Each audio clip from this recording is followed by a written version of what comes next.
Hello, this is a side show. I'm Theodore Parker, and today is Tuesday, March 14th, 2023. The temperature around here, the sun's not quite fully up yet, is 30 degrees. The high today will be 44. See, there are some homes collapsing under the weight of the snow, presuming that's California. And don't forget about the mask. CDC says if the COVID-19 positivity rate in your area is above 5%, then the suggestion is to wear the mask if you're going out to be around people to help prevent the spread of COVID-19 and its variants. So, if you're watching the sideshow on Facebook and Instagram, don't forget to like, comment, and share in the boxes below. If you're watching the sideshow on YouTube, like, comment, and subscribe. And the sideshow coffee cup, you can buy from me for $17 plus shipping and handling, and pay me through Cash App.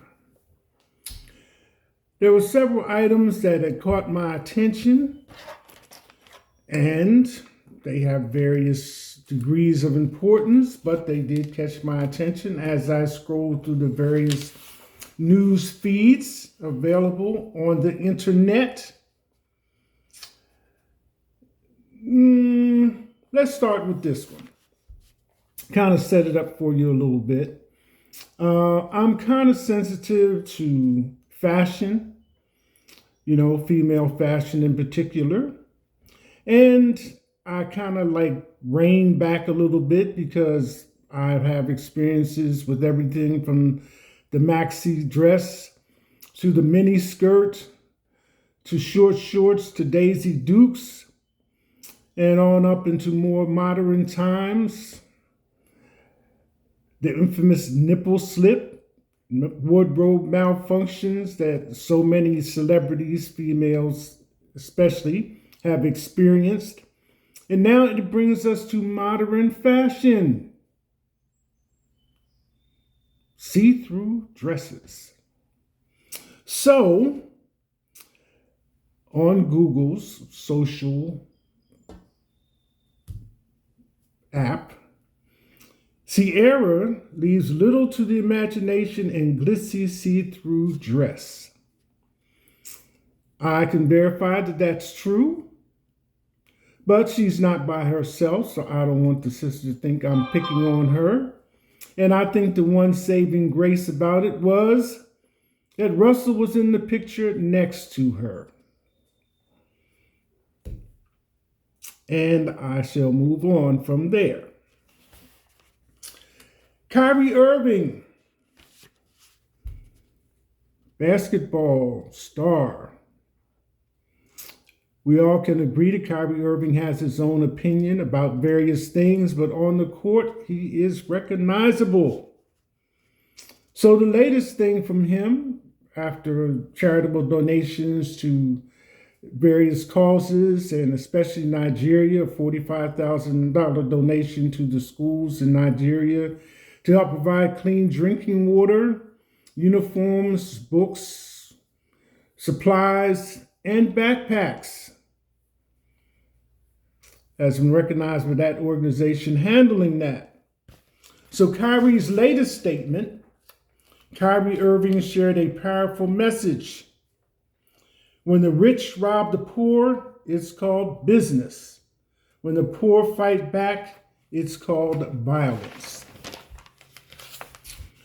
And not to seem partial or to leave this platform out, Facebook, two related to Mark Zuckerberg's endeavors in business. The first one, after losing billions of dollars on the metaverse, Mark Zuckerberg's launching a top-level team at Meta to develop AI products for WhatsApp, Messenger, and Instagram. The next one, Meta is making a massive change to Messenger and plans to make Facebook worse. You can probably access both of these for yourself, as can attest in texting people or using text messages on Messenger. People invite me to change to Instagram, Google Chat, and various other apps other than that. But Messenger does have 3 features which you can take advantage of. And they are text, phone, and video chat. So my question when I'm invited to go to another app is, what are you wanting to go to another app for when everything you might want to use is right here? But dollar signs will out. The idea is to compete in advertising, Facebook, Meta, Mark Zuckerberg, respectively, in keeping up the competition with TikTok and other various reels that are on the internet. So you can dive into those as much as you would like at your convenience, time allowing. So we recognize that this is Women's History Month. So I saw one that fits the bill on 2 situations. One is that it is a woman, and number 2, equally important, it is a Black woman.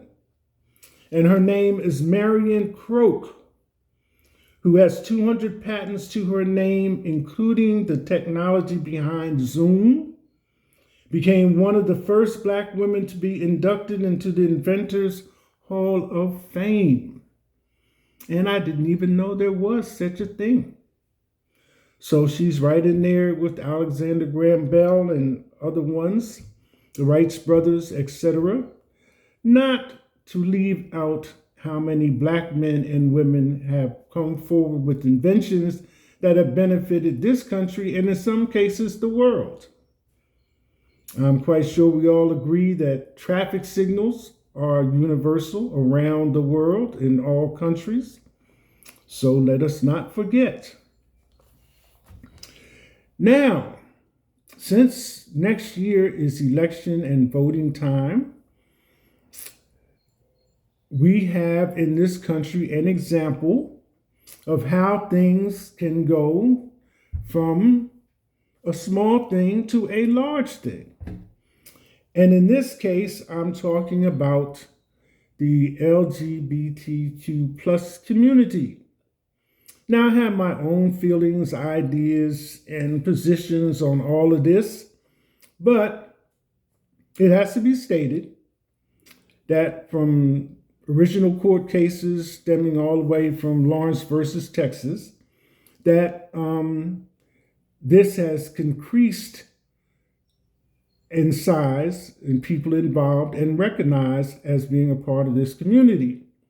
So, since 2012, when 3.5% of people were recognized or willing to recognize themselves as being a part of that community, to now is 7.1% in this country of the people that are identifying themselves with LGBTQ plus community, which calculates out to about 20 million, which to some politicians is enough of a factor to render it a viable part of the vote. So I found an article that covers my feelings along with the facts about this situation or this idea and political strength of this community.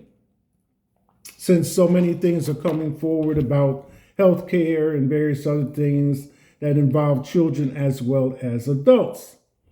So this article, which I'm going to share with you, I will admit it's a little bit lengthy.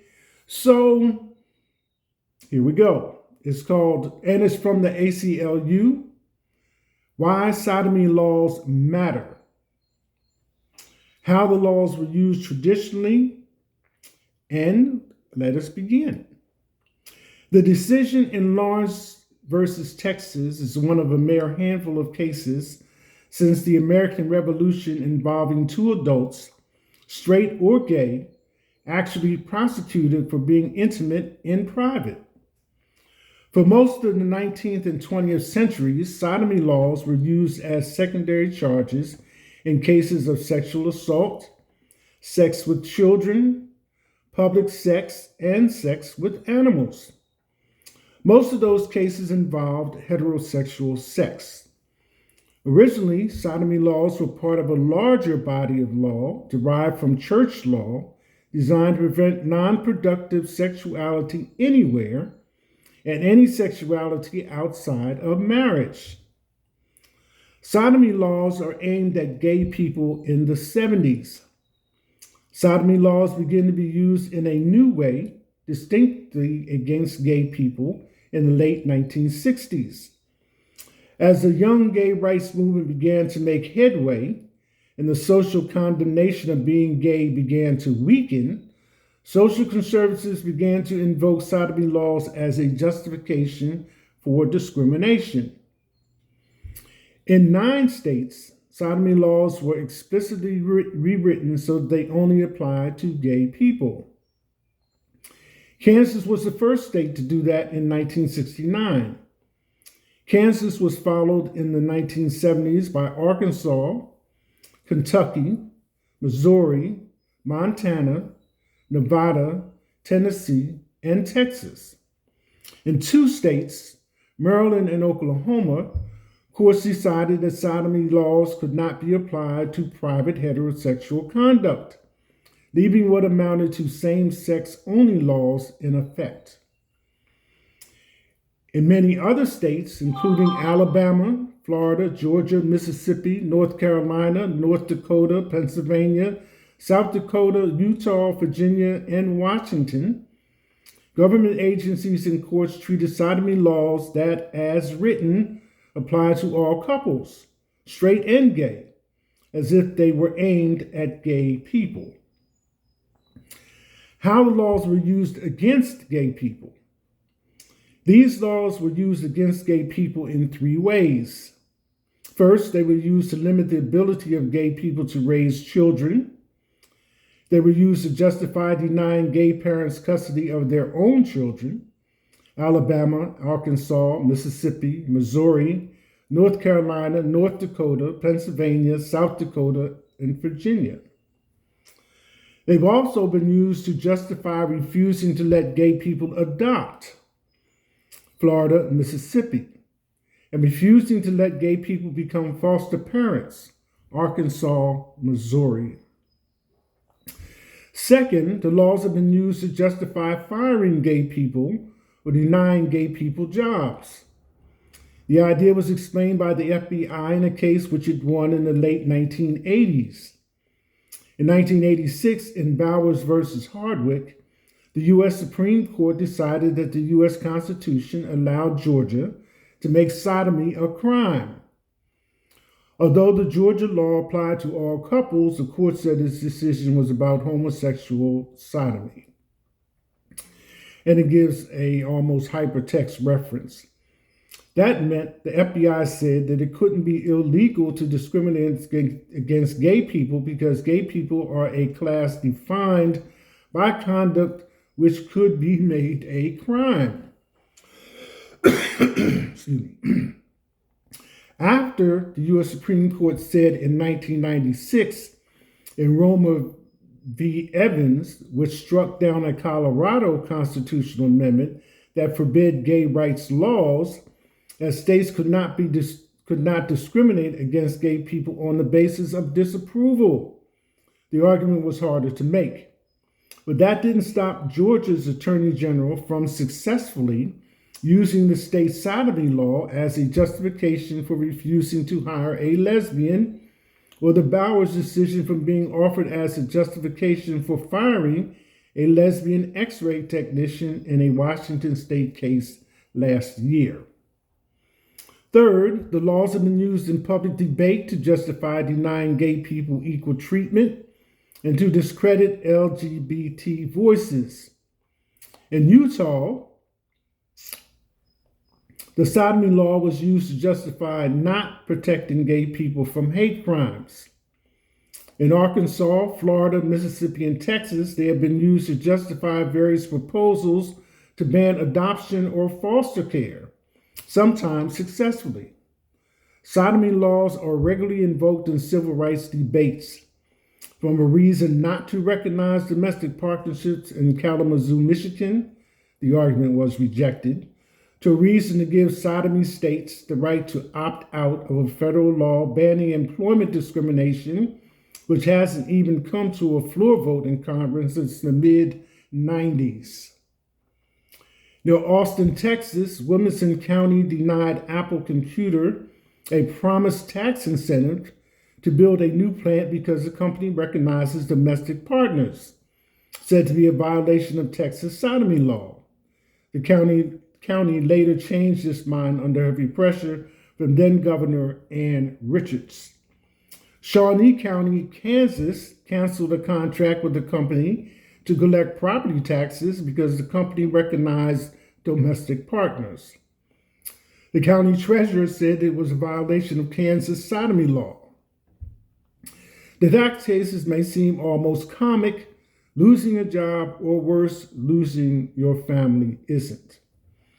The impact of the Lawrence decision. All of this should change with the Lawrence decision. Lawrence only directly invalidates sodomy laws in the 4 states that have laws that only apply to gay people: Texas, Oklahoma, Missouri, and Kansas. But the Equal Protection Clause forbids subtle discrimination just as much as it forbids obvious discrimination. And there isn't much that is subtle about the government saying that a sodomy law justifies taking your children away because you are gay. Either the law in fact applies to everybody, in which case it provides no justification for treating gay people differently at all, or it applies just to gay people, in which case it cannot survive today's ruling.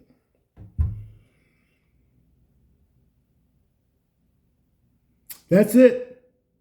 Hashtag